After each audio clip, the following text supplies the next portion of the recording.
Cuando uno va a edificar, lo primero que necesita es un plano. Nadie empieza a edificar sin un plano. Bueno, sí hay personas que han hecho algo así, pero el resultado es terrible y sale mucho más difícil tratar de arreglar algo cuando todavía, cuando ya se construyó. Digamos, se hicieron paredes, pero después se descubre, conviene dejar una entrada entre esta habitación y la otra. Entonces, por no haberlo hecho en planos, por hacerlo ya con el material que ya se colocó, tratar de ahora romper, quitar, hacer una puerta donde si se hubiera hecho el plano, sobre ese plano era fácil borrar. En un plano es fácil, ¿no? En un plano es fácil. Si hay una puerta, no, esa puerta no queda bien ahí. Entonces quitemos esa puerta. Es fácil en un plano borrar, ¿no? Y pasar la puerta a otro lado. Pero quien no hace el plano y trata de edificar, disculpen la expresión que voy a decir, hay una expresión que se usa en este país, a la loca tolondra. Sí, no sé de dónde sale esa expresión, pero aquí se suele decir cuando alguien hace sin pensar, cuando alguien hace a la ligera. Entonces lo llaman a la loca tolondra. Cerca a donde me encuentro en ese momento, alguien construyó una casa en tiempo récord. Esa persona no usó plomada, sino empezó a echar ladrillo sobre ladrillo así rápido. Esa casa hace poco tocó derribarla casi por completo. Lo único que se salvaron fueron las columnas, de resto tocó tumbar los pisos, tocó tumbar las paredes. Salió más caro el remiendo que el haberla hecho. Entonces, cuando se va a edificar en un plano, lo normal, casi todo el mundo hace lo mismo. Casi todos se encargan del piso, casi todos. Pero no sé si se dan cuenta algo que leímos el día de hoy. Aquí hay un orden. Así como en el cuerpo, la iglesia es el cuerpo de nuestro Señor Jesucristo. Y así como en el cuerpo hay diferentes miembros, el ojo no puede hacer la función de oreja. El ojo es ojo, oreja es oreja. El ojo no puede hacer la función de hígado. El hígado no puede hacer la función de una mano. Si se dan cuenta, las manos sirven para expresar, entre otras, ¿no? Entonces, las manos tienen una función. El hígado no tiene nada que hacer fuera del lugar donde debe estar. El hígado, un órgano, fuera del lugar donde debe estar, ¿qué causa en el cuerpo? Causa mucho dolor. Uno podría pensar, ay, pero sería bueno que hasta el ojo aprenda la función de hígado. ¿Esto es decentemente y con orden? No, esto no es decentemente y con orden. Nosotros acá en ese momento estamos en construcción. Hemos edificado. Pero hay personas que han podido edificar una cosa, hay personas que han podido edificar otra. En mi caso, ¿qué creen que Dios me permitió? En la edificación, ¿qué parte Dios me permitió? Las bases, lo que está por debajo de la tierra. Para eso, ahí estuve, así echando pica, echando pala, saque y saque tierra. Esa parte me correspondió. Hay personas que han echado la plancha, son 4 pisos que hemos edificado hasta este momento. Pero hay personas que hicieron la plancha del segundo, la plancha del tercero. Hay unos que estuvieron en la del primero, que no estuvieron en la plancha del segundo, viceversa. Pero cada quien, Dios le permite hacer algo. En mi caso, las bases. Se darán cuenta, y no había pensado en eso, solamente ahora mientras leía este capítulo, pensaba, Dios a todos nos permite algo específico. En mi caso, las personas que han recibido la salvación, gracias a que este espacio se tiene todos los días para compartir la palabra, no ha sido por decisión humana, no ha sido por gusto humano. Yo les he contado varias veces, por mí yo preferiría estar en este momento, no sé, viendo una película, haciendo otra cosa. Pero Dios fue el que me puso en el corazón estar acá anunciando el Evangelio, para que las personas que han podido recibir la salvación hayan recibido la salvación.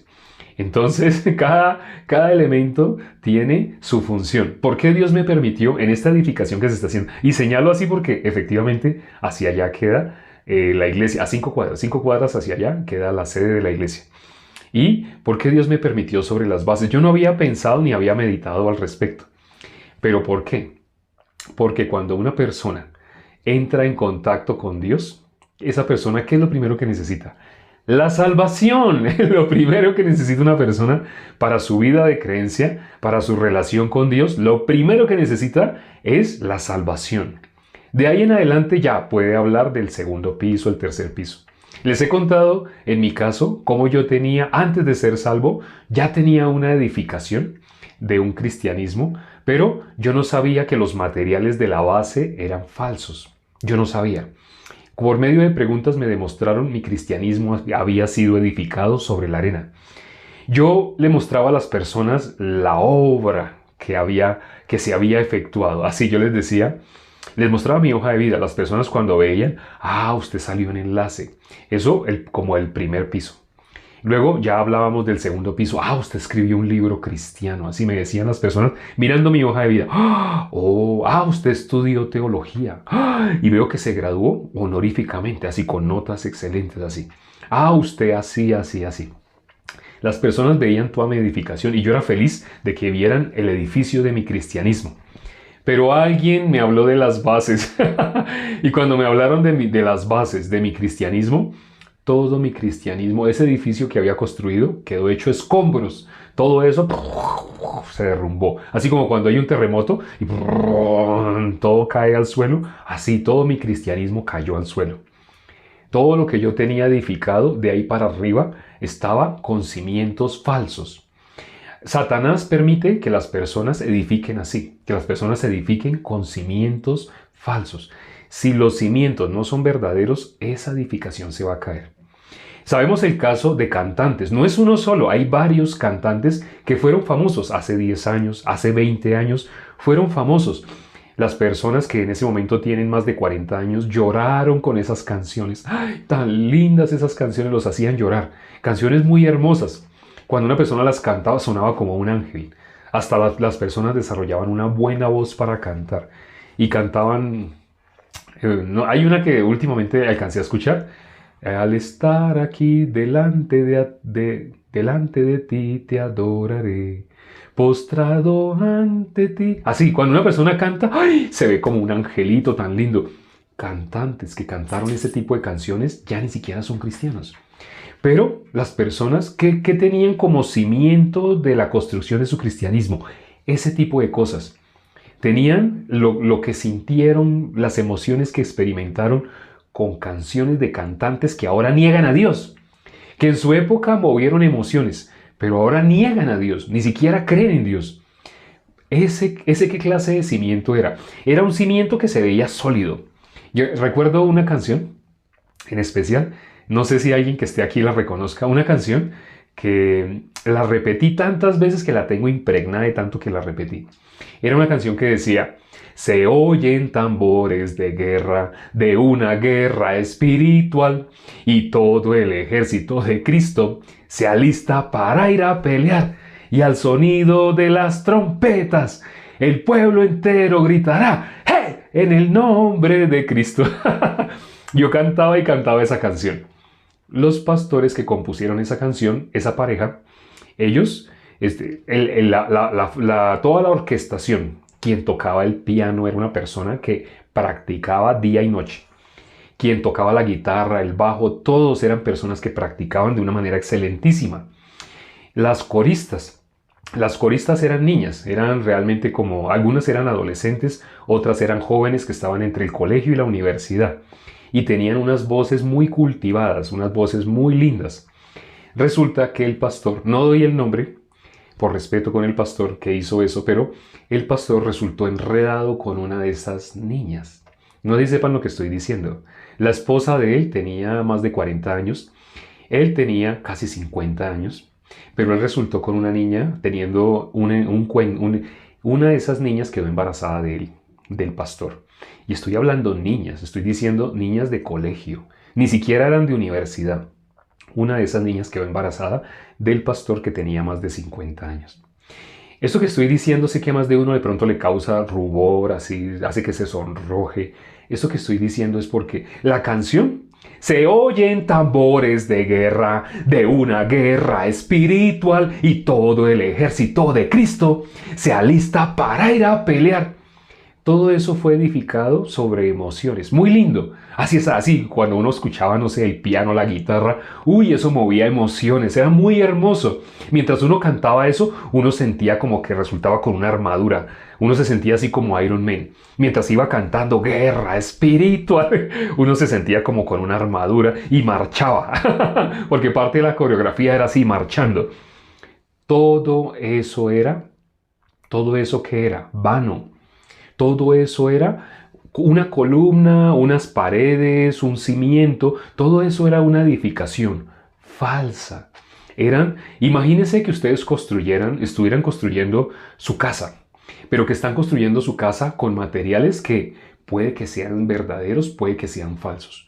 ¿Ustedes construirían una casa con materiales que puede que sean verdaderos, puede que sean falsos? Digámoslo de esta manera, materiales que puede que desaparezcan en 1, 2, 3 años. Materiales que puede que no desaparezcan. De pronto ustedes no tienen la certeza si esos materiales van a perdurar. Ustedes para hacer la plancha del segundo piso necesitan columnas. Las columnas deben ser fuertes, deben ser gruesas, resistentes. Imagínense que ustedes usan un cemento que es probable que desaparezca dentro de 5 años, es probable que no. Puede que desaparezca dentro de 5 o 10 años, pero puede que no. ¿Quién edificaría sabiendo que esa columna en algún momento puede desaparecer? Que esos ladrillos que conforman la pared pueden desaparecer. Que el cemento que está entre los ladrillos puede desaparecer. Puede que los ladrillos sí sean verdaderos, pero puede que ese cemento que está en medio de los ladrillos desaparezca dentro de 5 o 10 años. La gente que edificó, como en mi caso, que había edificado un cristianismo sobre emociones, todo ese cristianismo que fue edificado sobre emociones se veía, en algún momento se veía y de un momento a otro desapareció. Cuando me hicieron 2 preguntas, ¿cuáles fueron las 2 preguntas que desbarataron todo el edificio de mi cristianismo? Cuando me dijeron, yo hablaba de lo que se veía. Salió en enlace. Escribió libro cristiano. Estudió teología. Todo eso yo quería que la gente viera mi edificio. Pero alguien me habló de las bases. Me dijo, 2 preguntas, ya que ustedes así tiene tanto esa hoja de vida tan hermosa, ¿le puedo hacer preguntas de la Biblia? Pregúnteme. Yo pensé que esa persona quería que yo le enseñara. No, esa persona quería que yo aprendiera. Pero usó de sabiduría. Yo no sabía. Esa persona usó sabiduría. Me dijo, bíblicamente, ¿a dónde va un pecador cuando muere? Cuando me hizo esa pregunta, pues después de pensar en varios pasajes, varios versículos de la Biblia, un pecador muere, va al infierno. En todos los lugares que yo había estado, nunca me habían hecho una pregunta tan básica. ¿Eso qué tiene que ver? Eso tiene que ver con las ventanas, con las paredes, con el segundo piso, con las escaleras. No, eso tiene que ver con los cimientos. Me hicieron una pregunta de los cimientos, lo que está bajo la tierra, lo que no se ve. Si esa edificación tiene cimientos verdaderos, todo lo que se construya de ahí para arriba es verdadero. Pero si esos cimientos son falsos, es decir, en algún momento, ¡pum!, se van a desaparecer, ¿para qué edificó sobre cimientos que van a desaparecer? Sería una locura. ¿Quién haría eso? Pero cuando me hicieron la pregunta tan básica que en lo que yo veía de ahí para arriba de mi cristianismo, la edificación, mi edificio de cristianismo, yo nunca había considerado esa pregunta. Y me preguntaron, por primera vez me preguntaron algo que me tuvieron que haber predicado al principio. Nadie al principio de mi vida supuestamente cristiana me habló de esta parte.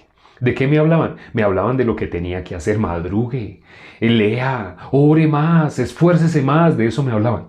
Todo eso que era falso. Todo eso era obras humanas. Todo eso se iba a desaparecer. Pero cuando me hicieron esa pregunta empezó a tambalear el edificio de mi cristianismo. Estoy hablando como una analogía, ¿no? Para que entiendan, a manera de parábola. El edificio de mi cristianismo empezó a tambalearse cuando me hablaron de los cimientos.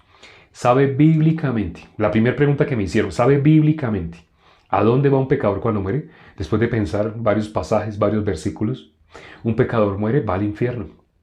¿Y no puede ir al cielo? Después de pensar, no puede, de ninguna manera.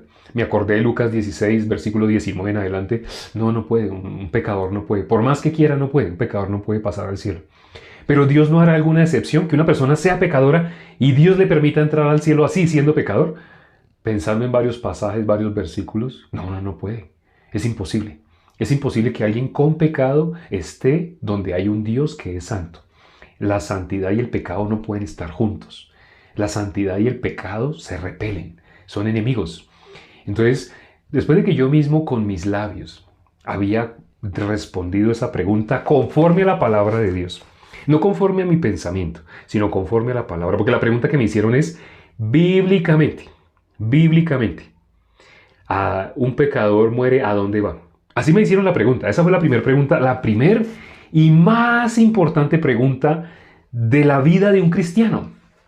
Si alguien quiere estar cimentado sobre bases verdaderas, esa es la pregunta más importante. Ustedes notarán que acá en este perfil, la pregunta que más hacemos constantemente es esa. ¿A dónde va un pecador cuando muere? En los comentarios, muchas personas escriben muchas cosas religiosas. Hablan de la ventana del 5.º piso. Hablan de las escaleras del 4.º piso. Hablan de la edificación cristiana que ellos tienen. Y nosotros le hablamos de las bases. Lo mismo que hicieron conmigo. A mí me hablaron de las bases. Yo también hablo de las bases. Le digo a la persona, ¿a dónde va un pecador cuando muere? Cuando la persona contesta, bíblicamente, cuando la persona se da cuenta, ahí viene la segunda pregunta. Esa pregunta hizo que todo el edificio que estaba tambaleando se cayera. Ese libro cristiano que había escrito, ¿es donde quedó? En la basura. Ya lo iba a publicar. Yo viajé a la ciudad de Cali a publicar ese libro. Viajé a la ciudad de Cali. Yo vivía en una ciudad que se llama Bogotá. Y viajé a la ciudad de Cali para que hicieran la página web de mi libro. Pero con esas dos preguntas, mi libro quedó en la basura. Todo mi cristianismo quedó en la basura. Mis estudios de teología, ¿dónde quedaron? En la basura. Haberme graduado con notas excelentes, ¿dónde quedó? Cogí ese diploma y así, a la basura. La segunda pregunta que me hicieron es, usted, ya me contestó que bíblicamente un pecador no puede ir al cielo. Ahora usted, ¿es o no es pecador? Delante de Dios, no exagere, no diga mentiras. Poniendo a Dios por testigo, teniendo aquí a Dios por testigo, dígame, ¿usted es o no es pecador? Cuando me hizo esa pregunta de esa manera, me asustó. No me dio ni siquiera oportunidad de justificarme. Como dijo Job, ¿quién me diera el poderme justificar? Yo quedé mudo. No pude contestar. Y me fui a la casa con esas dos preguntas. ¿Un pecador muere? Va al infierno. Pero yo no puedo decir que no sea pecador.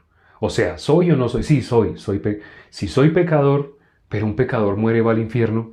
Entonces, ¿dónde quedó todo ese edificio? Colapsó. El colapso de la religiosidad. Ese edificio se derrumbó. Todo cayó. Con dos preguntas.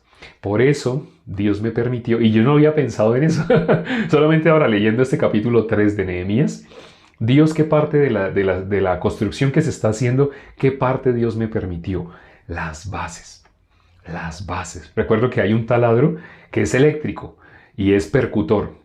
Ese taladro lo usé de tal manera que me quedaron las manos vibrando, porque tenía que romper materiales que habían abajo, columnas que habían abajo, que no pertenecían a la edificación, pero que estaban haciendo estorbo, porque ahí se tenía que cimentar una columna. Y estuve con ese taladro, un taladro grandísimo. No sé si han visto cuando están construyendo, estaba con ese taladro y Y luego eché pala y saqué, y tiré. Se hacían huecos como de 2 metros de profundidad, eran como 2 metros. Y era echando pala y saqué esas paladas para afuera. Y eché. Eso fue lo que Dios me permitió en la construcción. Las bases. Pero no había caído en cuenta. Dios, ¿para qué me tiene? ¿Qué parte del organismo soy? ¿Qué parte del cuerpo de nuestro Señor Jesucristo? Soy la parte de las bases. La parte que no se ve. La parte que está por debajo de la tierra. La parte más importante de una construcción. No es la ventana que está arriba, no. La ventana que está arriba son como los ojos. Muestran tan bonito desde el 5.º piso. Pero sin las bases, esas ventanas están a punto de caer.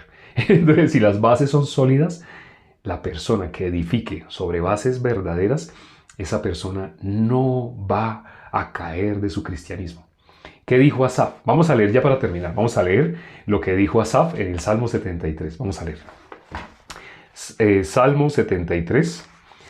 Asaf, lo nombramos mucho en el segundo libro de Crónicas. Asaf era un salmista, ¿no? Un salmista. Asaf. Y escribió este salmo.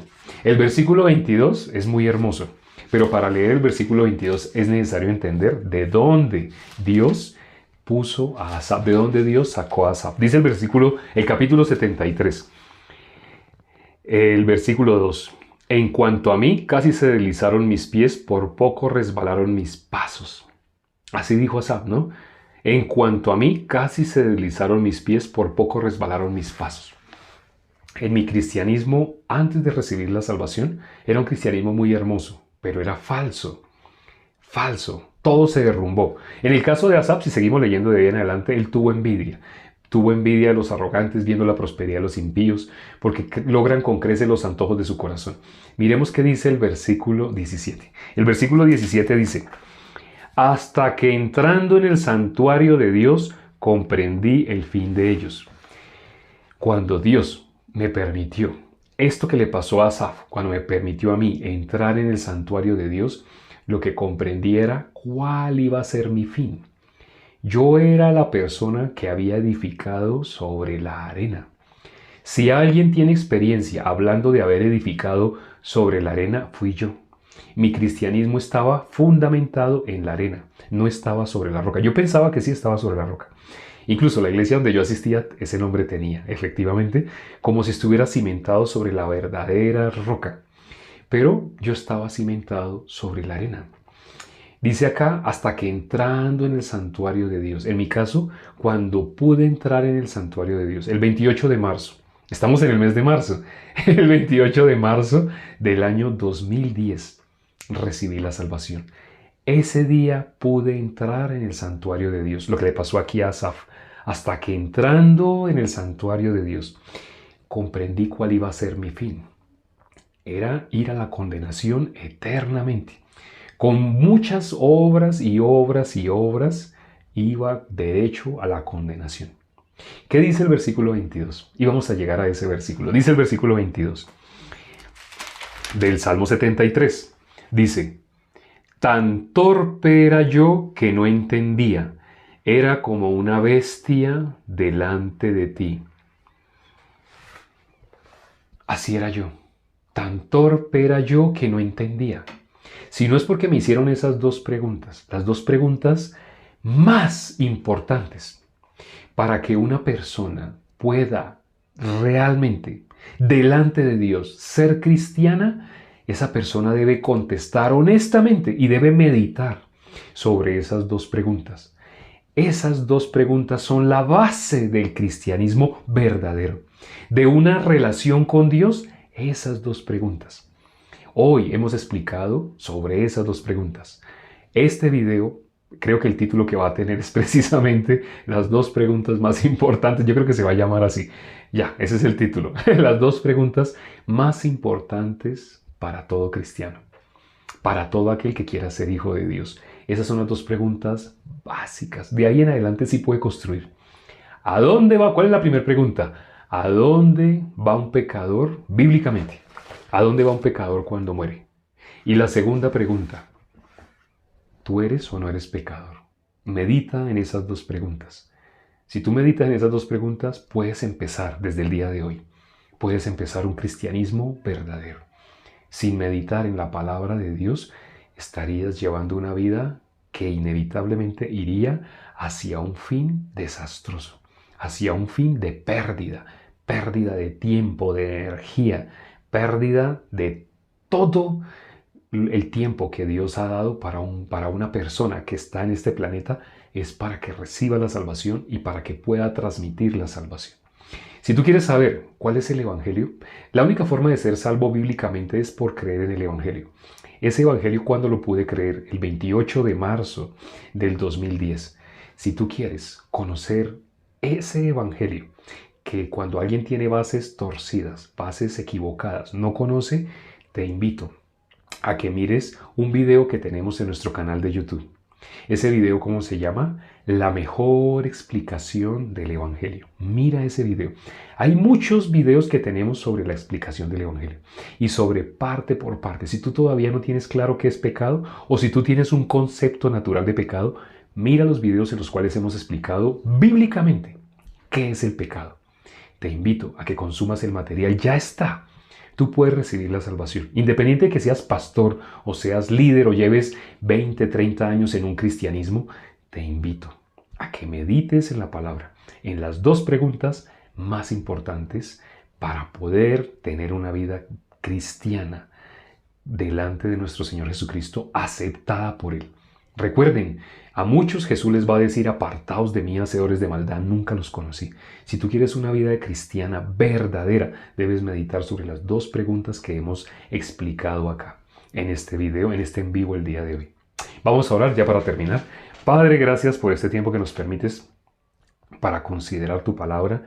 Gracias, Señor, por las personas que hoy han podido escuchar este testimonio de cómo tú me sacaste, Padre, de un cristianismo muy lindo, pero muy falso, cimentado en emociones, no cimentado en la palabra de Dios, sino en las emociones.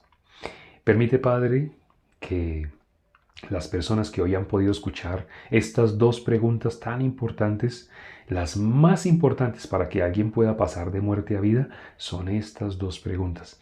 La persona que logre meditar y meditar sobre estas dos preguntas, inevitablemente no va a poder seguir siendo engañado por Satanás. Te pedimos, Padre, que tengas misericordia de todos los que se conectaron el día de hoy y permite que puedan meditar y meditar en estas dos preguntas hasta que tú les abras el entendimiento. Un corazón humilde, un corazón contrito y humillado, tú no lo desechas. Ten misericordia a quienes asistieron el día de hoy. Dale, Señor, oh Dios, la sabiduría. Te lo pedimos y hemos orado en el nombre de nuestro Señor Jesucristo. Amén.